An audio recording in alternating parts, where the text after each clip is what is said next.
Hello and welcome to another episode of the 20s Toolkit. If you haven't been here before, it's a series on my channel where I talk about all the things I wish I'd known in my 20s. And one of the safaris that I went on, one of the long and winding roads, was trying to find some period products that actually worked for me. And I was also thinking, it's October, that's when everybody makes scary videos and stuff like that, but I'm actually kind of scared of the dark and I don't really know what I could contribute to Halloween apart from the videos I've already made about like Halloween fashion. So I was thinking blood, Halloween, scary things like a patriarchy who doesn't invest in researching menstrual health. It ties in somehow. So today we're going to be tier ranking all of the period products I tried in my 20s, what I thought of them, and just start a little discussion. I only have my experience. I only had 10 years of my 20s to spend. The injustice.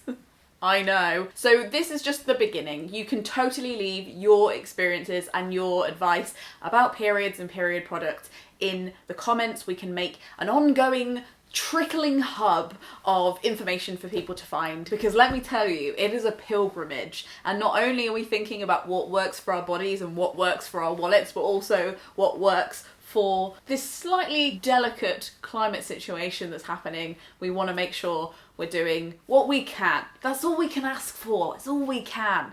So even if there's options in here that aren't really for you right now, whether that's because of your body or because of your wallet, that's totally fine. Use this and bookmark it somewhere, come back to it at a different point in your life. I just want this to be a thing of like, hey, here are some options. Now, because I am real mature, now I'm in my 30s, here are the categories we're looking for. Top tier, bloody marvellous.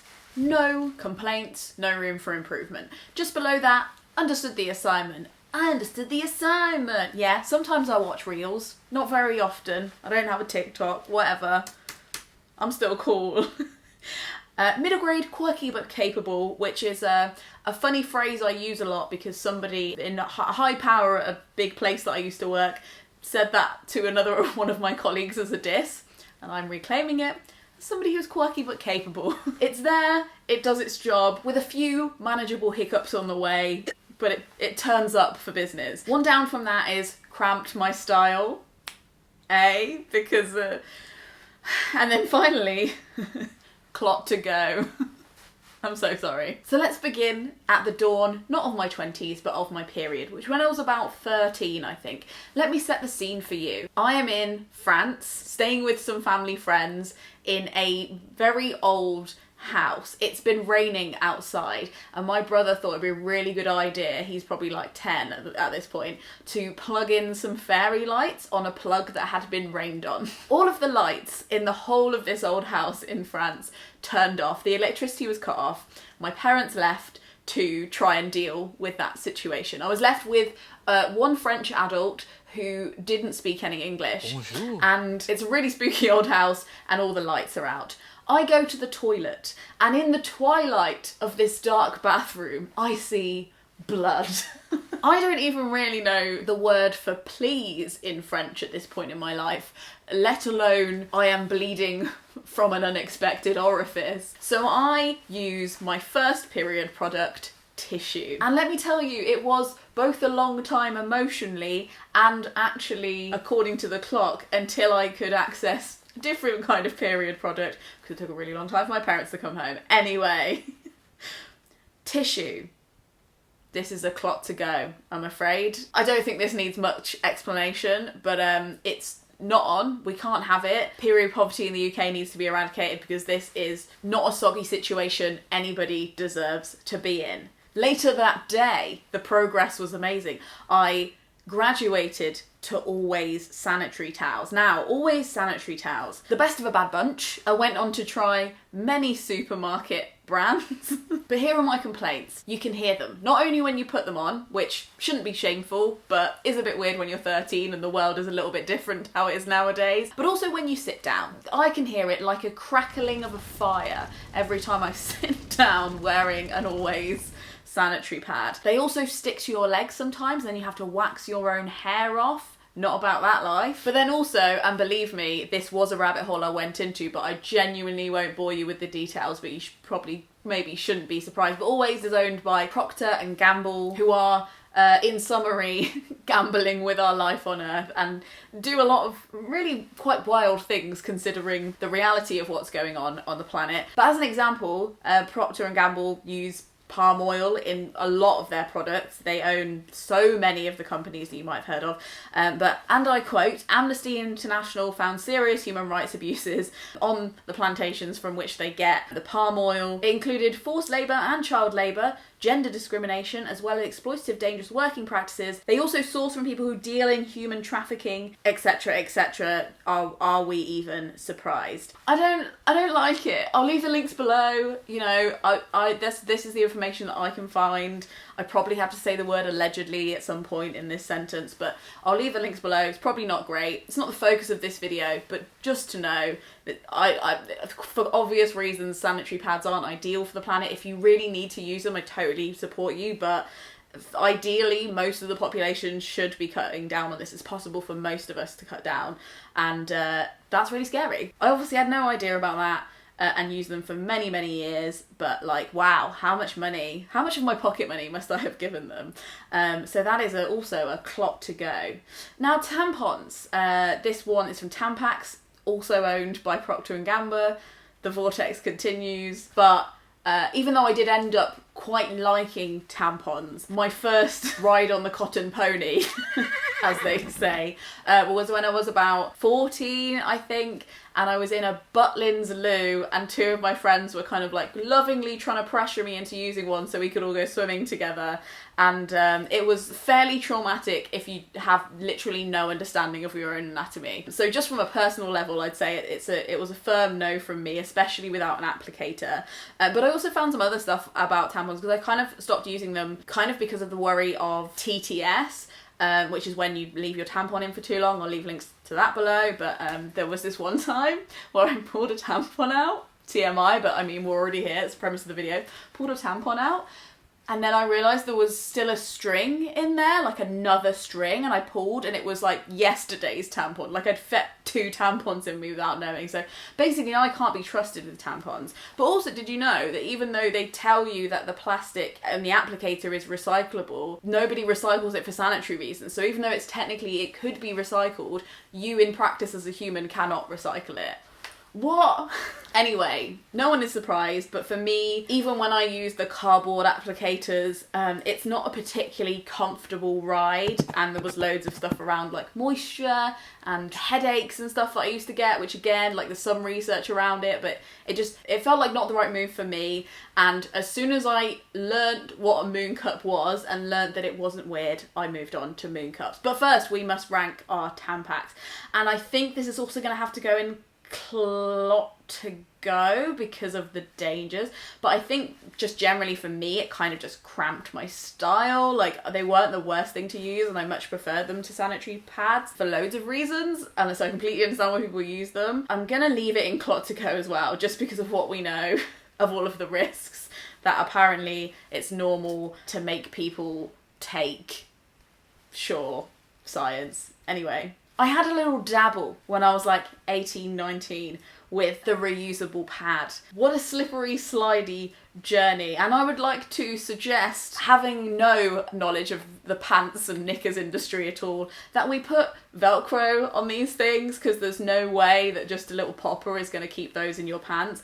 They are kind of comfy for when you're sleeping. I find they don't really roll around that much in your sleep, and I still use one every now and then if my period pants aren't clean, and it does the job. So I'm not that mad at them, especially if you wear tights with them. Like weirdly, they like stay on better when you've got tights on. Tip. But I think they belong in quirky but capable. I don't actually hate them. I think the design could be improved on. The one that I've got is a very flimsy popper, but they're easy to clean. They are really sustainable, and I'm imagining that they'd wear out like less often than period pants, because they're just that bit and you're just, you know, I guess I'm gonna, just for variety's sake, they can stay in quirky but capable.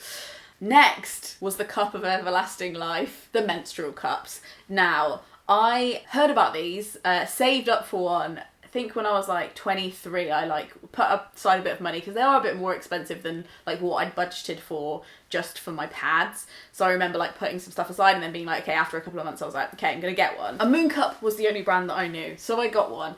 And I do have it somewhere in the vicinity, but I don't know where she's gone. It's been a long time. But essentially the problem with the moon cup, while I think it could really belong in quirky but capable, was that as a beginner, it's actually really thick. Like that brand of menstrual cup is really thick and quite hard to fold. If you don't know how a menstrual cup works, may I deign to demonstrate. This isn't a moon cup, this is a different brand, but they're little cups like this. You fold them like you would those kind of like 90s poppers you'd get in a cereal packet, then you kind of pop them in and let go. I know, terrifying. It creates a suction. It didn't really make sense to me until I saw a video like this that shows it going into a champagne glass, and I was like, oh, I kind of get the logistics of it now. But wow, what an inner geography of a vulva. But they just pop like that and then they collect your blood, if you didn't know. So the moon cup wasn't my fave. It actually almost put me off. I found them really stiff to get in and out, really hard to deal with, and they went a really funny colour really, really fast. Now it's normal for them to go like a little bit yellow, and I don't think that people show that online enough. Like this is very normal, like your blood does stain things, it's okay, it doesn't really bother me. But the moon cup wasn't my fave. It was weird that it's so famous because it's literally the hardest one to use. So the moon cup is gonna have to go in Cramp My Style. Sorry! But not all moon cups were created equal, and thank goodness. And soon, I got a Diva cup. This is what I was talking about when I did my PCOS video. The Diva cups do have like measurements in. So if you feel like you're having a really heavy bleed and you need to tell a doctor and they don't believe you, you can literally tell them how many milliliters or how many ounces of blood you've been leaking, and it really whip smart them into action. But yeah, we stan the Diva cup, as you saw from my demonstration, much more malleable. It does have an incredibly short stem, so another thing that you might discover about yourself on this journey is how deep your canals go. Mine are quite shallow, in case you're wondering, so this is totally fine for me, and I really like it, but that is something to be aware of if you're going to buy a Diva cup. They come with really short stems. How did I get here? What am I doing? Is this what I'm doing with my life? Okay, sure. Anyway, in summary, I've got a shallow canal, so this Diva cup is great, and I don't really have loads of complaints. I still use this one quite a lot, and it is gonna go into... I understood the assignment, because I just think whoever thought of putting milliliters and ounces on a Diva cup really deserves some tasty bangers and mash for dinner. What a win. You get a reward. My most recent moon cup, however, is a ruby cup. Now, I won this. Yes, I will waggle it at you. I won this in a raffle. Yeah, you should attend better raffles. This is a ruby cup. It's slightly smaller. I always get the small size because I haven't had a child, so apparently that's what you're supposed to do. This is really sturdy. It's slightly smaller, which is good for me. It's got a much longer stem and it cleans so much easier for some reason. It doesn't seem to have like as many crevices for things to get stuck in. If you need me to expand on that, I will below. But what I also like about it is that it comes in the colour red, so it's never going to look like that gross and not stain like the other ones. So it's just a bonus added extra, but I'm a massive fan, and this is definitely my fave. Like, in the event of a mass evacuation, this is the moon cup I'd grab. And yeah, they're thoughts I've had. I've decided, I'm prepared. It's gotta be bloody marvellous. Would recommend. Somewhere between my Diva cup years and my transition into ruby cup years, I was approached by brands who did period pants. Now, period pants aren't something that I was really sold on. I was a bit like, I found my nirvana, I found my person, it's the ruby cup or it's the Diva cup, like I'm okay. But they did want to send them to me and I was like, I'm willing to try it, I'm willing to try. So I've tried two brands. I've tried WUKA, I can't remember what it stands for, but I'm pretty sure it stands for something like women who kick ass or something like that. I'll find it and put it on screen. Anyway, I tried WUKA and I tried Modibody, and I've got them here. Not that you'll, it's better if you were here to touch them, but alas, we do what we can. So these are the Modibodies. Whoosh, whoosh, whoosh. And these are the WUKA ones. Let's talk about WUKA first. So these are the ones that I use quite frequently. They're a size 14, and they also sent me the shorter pant as well. Now, as soon as I put these on, I was a bit concerned because they laddered straight away. They have this kind of quite low quality tights material in the panels, if you can see, but they laddered immediately and have continued to ladder as I've used them, which was annoying because obviously they're supposed to last a long time, which is actually one of the reasons that I didn't end up working with them, because I was a bit like, this isn't great for something that's supposed to last. That's why it's supposed to be sustainable. And the padding underneath isn't actually like that well integrated into the rest of the pant. Look at me talking like I'm a knickers expert or something, but it does feel still like you're wearing a sanitary pad, and it actually goes quite a long way up your butt. So for me, it still gave the feeling of wearing a nappy or a sanitary pad. And while these are a little bit cheaper than the Modi bodies, I felt like they're not something that's going to last me a long time. It is showing signs of like bobbling and puckering, and also in the lower pant they sent me, I found that it wasn't really cut for somebody who wasn't like a straight down slim person, you know, when they just like size up something but don't consider people who have bellies. So I found that those ones just constantly rolled down on me. They were quite tight. They were tight enough that they were definitely my size, and they were like holding me. If they'd been any bigger, they would have fallen down loads, and if they'd been any smaller, they would have cut into me. But every time I moved, they like rolled down over my belly, or like they're just like literally the worst. So I was a bit sad about that. I was grateful that they gave them to me for review, but that's why I wanted to mention them to you, because I think they're quite comparable brands online, but they actually in practice are really different. Modi Body, however, I wear these pants even when I'm not on my period because they're just really comfy, durable pants. They also have this paneling, but the paneling has really lasted. It's more like mesh rather than tights material. When they say high-waisted, they mean high-waisted. They actually like come up really far, which I much prefer. The padding is really, really absorbent and therefore doesn't need to go all the way up your butt like you're wearing a nappy. Had I not just got the implant, and therefore I'm hoping not to have periods for the next couple of years now, I would definitely buy more pairs of these with my own money. I only have one pair and I love them, and I'm just going to wear them normally now I don't have periods. They are a little bit more pricey, but I'd say if you're saving for them, then it's worth saving for these, because I think they're going to last you a lot longer and save the planet a bit more because they're going to last.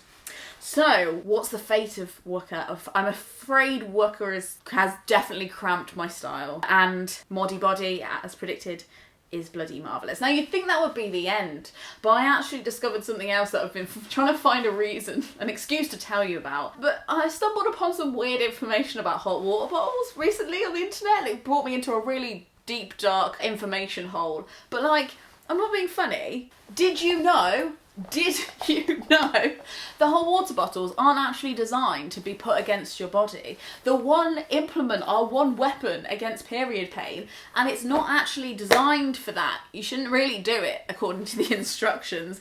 They're designed to be put in a bed or a chair and like warm it up, and then you're supposed to take it away and then sit in the subsequent warm bed or chair, which is bemusing, but the reason being is that you're actually only supposed to keep them for like a year or something, and then they're kind of really dangerous. They can be dangerous anyway, but like this sign on the top of your water bottle turns out actually means something. It's called a daisy wheel, and it's showing you when a hot water bottle was made. So this water bottle was made in 2012 in January, February, March, April, May, in July, and it turns out if I fill this up, I risk 1,000,000-degree burns. And I know this because it happened to one of our friends, and it was really bad, and she had to go to the hospital, and it looked like that's happened to a lot of people online, and I don't know why nobody tells you that hot water bottles expire, but that also doesn't feel very planetary conscious. A lot of my family have hot water bottles they have for like 30 years,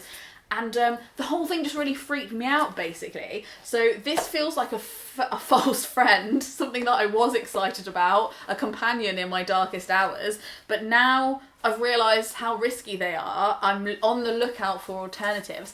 I found this instruction manual on a blog where you can like make your own hot compresses out of rice that you can like microwave and reuse. I've never tried it, but I would like to. I'm going to leave the links to it in the description. But if you have any alternatives to hot water bottles that are like plastic free and something that you can use for more than a year, I would like you to lay that on me right now.